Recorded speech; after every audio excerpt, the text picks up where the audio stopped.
Un feliz viernes, ya se siente viernes para todos ustedes, donde quiera que nos estén viendo. Gracias por esta fidelidad, por seguirnos. Y queremos cerrar la semana hablando de Cuba, porque estamos por cumplir una semana de que la gente salió a las calles en una protesta como no se veía en décadas, pidiéndole al gobierno muchas cosas.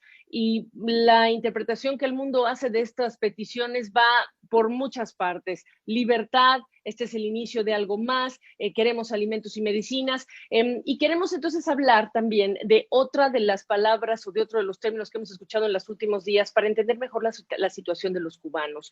Queremos hablar de bloqueo, embargo, queremos hablar de qué tan abierta o cerrada está la economía cubana y si esto es parte del problema o si estamos hablando de parte del problema que descansa más en esta transformación de un modelo que no puede satisfacer las necesidades de sus ciudadanos.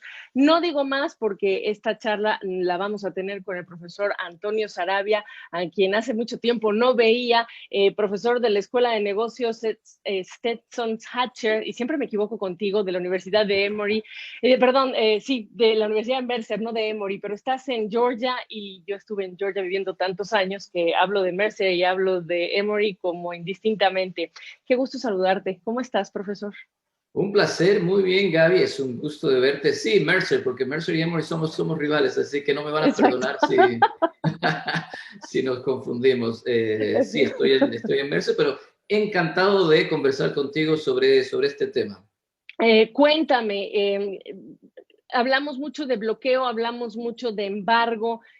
¿Por dónde hablamos en esta discusión que también ya está en redes sociales y que tiene mucha gente apasionada defendiendo la causa? Sí, yo creo que es muy importante que la gente entienda que esto no es un bloqueo. Lo que Cuba no tiene no es un bloqueo. Había un bloqueo en 1962, la crisis de los misiles. Ese sí fue un bloqueo en el sentido de que llegaba la fuerza naval, te ponía los buques, los portaaviones, no dejaba que entre nadie a la isla o que salgan. Ese es un, un, un Bloqueo. bloqueo en el sentido de un acto de guerra, ¿no? Entonces, ese es un bloqueo. Lo que tenemos ahora es un embargo comercial. Lo que pasó fue que más o menos por ahí, a los principios del 60, Cuba nacionalizó 3 refinerías petroleras de Estados Unidos sin darle ninguna compensación a las compañías. Directamente se las robó. Llega la revolución y se nacionalizan estas 3 refinerías. Entonces, en respuesta, el gobierno de Eisenhower le pone un embargo comercial que no se podía comerciar con esas islas en respuesta a esta acción nacionalizadora. Bueno, Cuba reacciona y dice, bueno, entonces ahora yo me nacionalizo a todas las empresas estadounidenses en mi territorio. Estamos hablando, se calcula entre 200 y 400 empresas estadounidenses que operaban en Cuba, y entonces el gobierno de la revolución las nacionaliza y ahí se endurece el embargo comercial. Y bueno, este embargo comercial viene durando lo que dura la revolución y ha tenido altas y bajas. Te acordarás lo que el acercamiento de Obama, donde el embargo se hizo más flexible.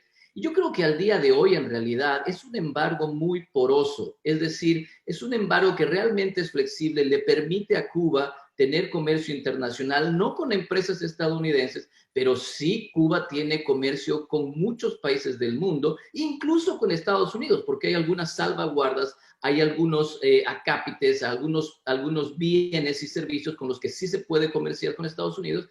De hecho, Estados Unidos es el 5º socio comercial de Cuba. Cuba tiene alrededor de 20 tratados de libre comercio con el resto del mundo. Entonces, es un embargo muy poroso que le permite comerciar a la isla, ¿no? Que no por ello estamos diciendo que se justifica. Entiéndase que lo que queremos hacer es desmenuzar, digamos, la diferencia entre hablar de un bloqueo y hablar de embargo comercial y económico. Ahora, ¿esto qué le ha permitido a la isla? Porque la otra parte de esta ecuación, profesor, tenía que ver también con cuánto el modelo económico cubano ha sido capaz de satisfacer las necesidades de sus ciudadanos, porque mucha gente apunta al bloqueo o al embargo, para ser precisos al embargo, para decir que esta es la razón por la que, digamos, las penurias de la ciudadanía cubana se explican. Claro que sí, es la excusa perfecta, ¿no? Si tú dices, si tú implantas la narrativa de un bloqueo, es decir, un acto de guerra, pues eso le da a los gobiernos la potestad de asumir medidas autoritarias porque son medidas de emergencia, porque tenemos un bloqueo, tenemos un acto de guerra en nuestras costas. Entonces, si se impone esa narrativa, el gobierno cubano puede ejercer el autoritarismo. Si en cambio la narrativa fuera la correcta, que es un embargo comercial solo con empresas de Estados Unidos y puedo comercial con el resto del mundo, pues entonces no tengo esa excusa perfecta, ¿no? Pero fíjate una cosa muy importante. El gobierno cubano se queja ante las Naciones Unidas, a cuanto foro puede asistir, contra el embargo comercial, se queja de que esto ha sido un determinante importante de la crisis económica en la isla. Y lo que para mí es interesante es que esa queja implícitamente asume o admite que el comercio internacional mejora la economía de los países. Es decir, por eso se quejan, porque no los dejan comerciar.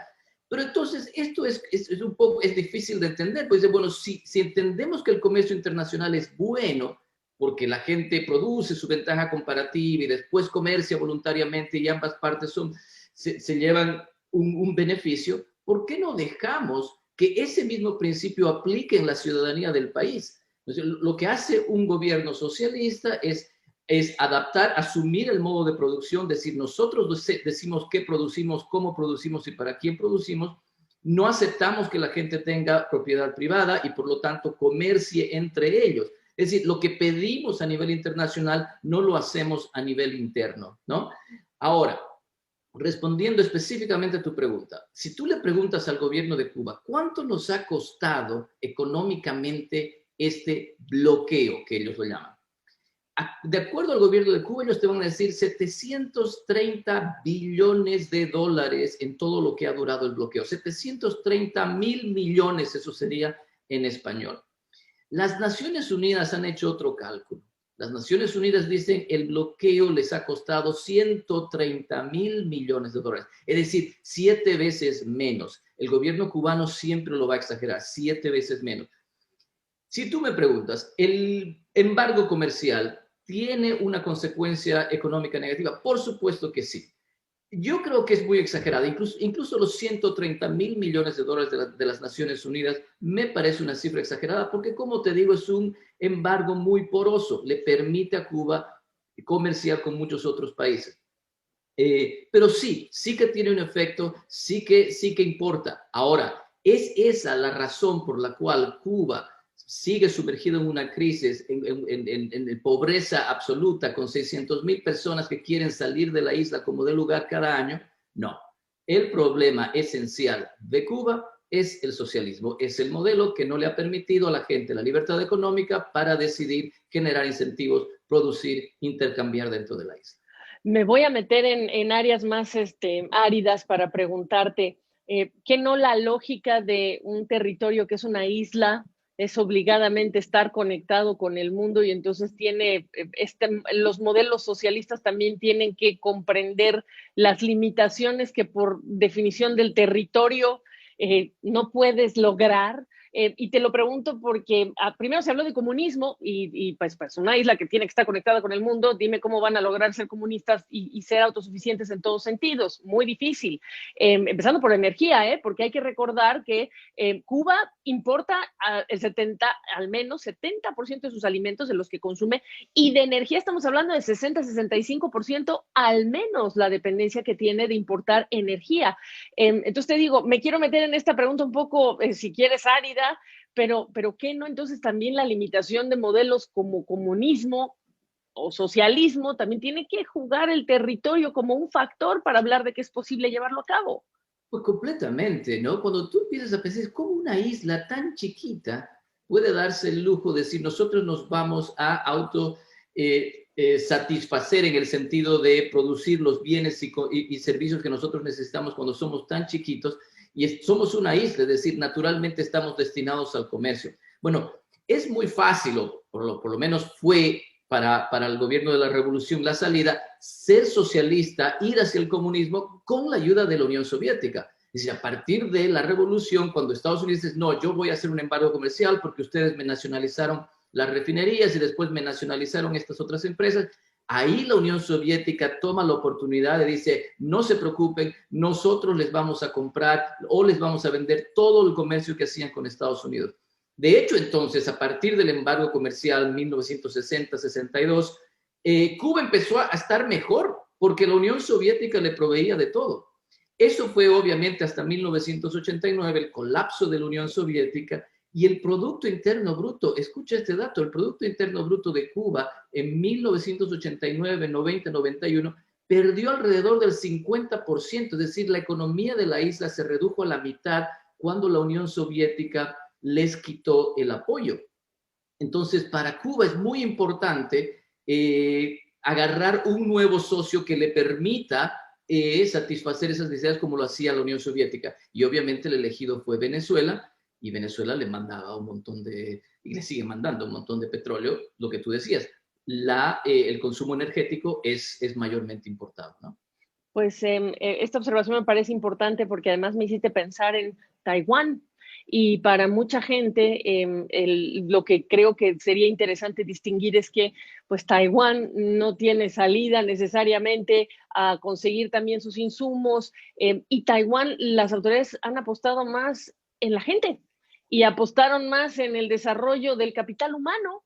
Y ha sido por mucho tiempo, y esto pues estoy hablando de la historia, de lo que sabemos de la historia de Taiwán, pues esta fue una receta exitosa, que no necesariamente el modelo socialista en este momento podemos decir que ha apuntado a la gente. Sí hablamos de buenos niveles de educación, pero no estamos hablando de progreso o de un modelo que hace progresar a las familias en la isla. ¿Cómo quieres cerrar esta conversación cuando el gobierno de Miguel Díaz-Canel acaba de anunciar que van a flexibilizar la importación o el permiso para que la gente lleve medicinas e insumos cuando hay restricciones para los vuelos? Te confieso que tengo un compañero que quiere sacar a su madre de Cuba y no encuentra vuelos sino hasta mediados de noviembre, y ahí estás hablando de una restricción brutal. Ahora imagínate cómo van a hacer para llevar estas medicinas y alimentos e insumos a la población en la isla. Preguntarte, ¿cómo quieres cerrar cuando sabemos que hay estos otros factores que tampoco están ayudando? Completamente. Yo te diría con un último dato. Fíjate, en 1959, cuando triunfa la Revolución Cubana, en 1959 Singapur era un país muchísimo más pobre que Cuba. Antes de la revolución, Cuba era un país muy rico. De hecho, era el tercer país más rico de Latinoamérica, solo después de Argentina y Uruguay.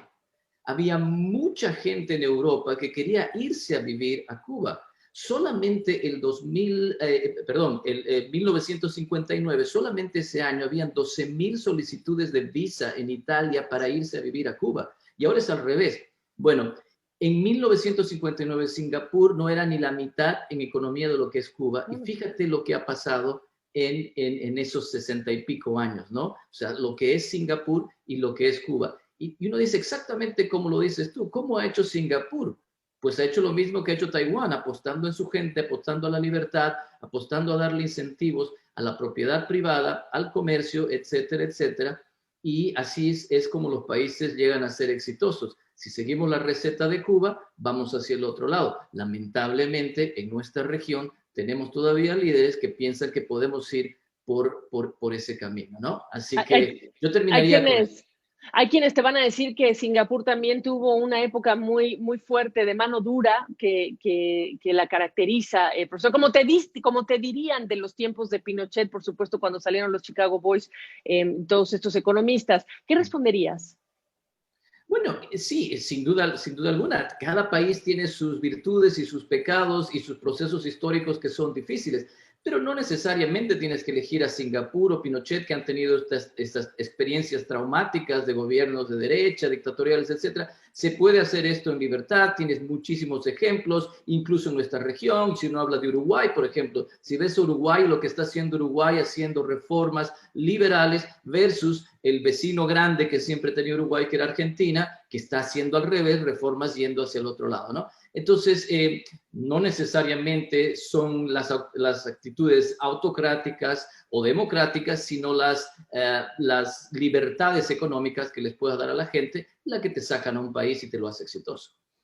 Pues ahí lo tienen ustedes, el profesor Sarabia, hablando de la diferencia entre bloqueo, embargo y también cuando las autoridades escogen mirar a qué cosas garantizan un nivel de progreso para sus ciudadanos. Esto apenas está, digamos que pasando. ¿Sabes qué? Déjame cerrar con tu percepción en relación con, escuchas al exilio cubano en Miami y escuchas mucho decir que este es el principio de algo más. ¿Tú cómo lo percibes en el caso de Cuba y lo que vimos hace una semana casi?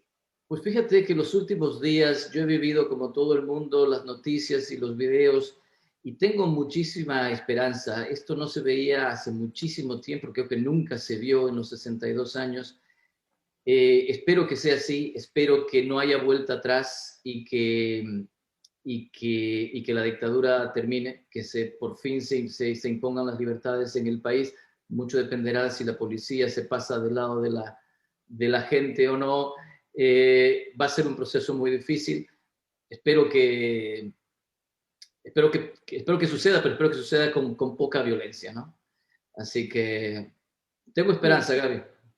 No, claro, no, claro, por supuesto, por supuesto. Pues vamos a seguir hablando de estos temas. Te tengo que invitar para hablar de Estados Unidos, la economía estadounidense, hay mucho que tocar, profesor Sarabia, pero por lo pronto, muchas gracias, Antonio Sarabia, profesor de economía en la Universidad de Mercer, para que veas que no se nos pasa. Ten un excelente fin de semana. Gracias por esta explicación. Gracias, un placer. Chao, Gaby. Igualmente.